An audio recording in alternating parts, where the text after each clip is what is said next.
ரஜினி அரசியலுக்கு வந்து நியாயமாக செயல்படாவிட்டால் அவரையும் விமர்சிப்பேன் என்று நடிகர் கமல்ஹாசன் தெரிவித்துள்ளார்.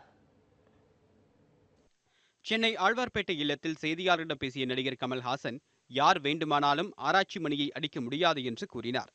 தன் மீதான புகார்கள் மற்றும் குற்றச்சாட்டுகளில் இருந்து சட்டம் தன்னை காப்பாற்றும் என்றும் அவர் தெரிவித்தார்.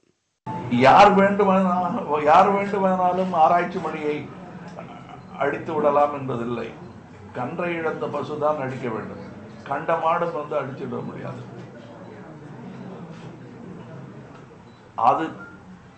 அது தெரிந்த, அந்த நீதி தெரிந்த ஒரு சட்டம் இன்று வாழ்ந்து கொண்டிருக்கிறது.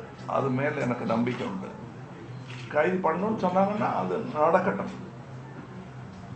சட்டம் என்னை பாதுகாக்கும். முத்த காட்சிகளை விட வேறு எந்த நிகழ்ச்சியும் சமூகத்தை சீரழித்து விடாது என்று தெரிவித்த கமல்ஹாசன், தன் மீது வழக்கு தொடர்ந்தால் அது தாமதமானது என்று கருதுவதாக குறிப்பிட்டார். நாட்டில் சிஸ்டம் சரியில்லை என்ற கருத்தை முதலில் முன்மொழிந்தது தானே என்று கமல்ஹாசன் தெரிவித்துள்ளார்.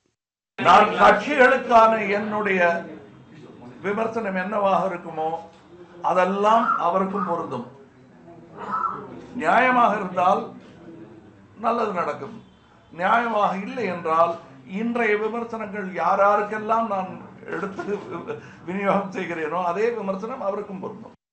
தசாவதாரம் எடுத்த போது தன்னை பாராட்டியவர்கள் விஸ்வரூபம் எடுத்த போது விமர்சித்ததாகவும் கமல்ஹாசன் குறிப்பிட்டார்.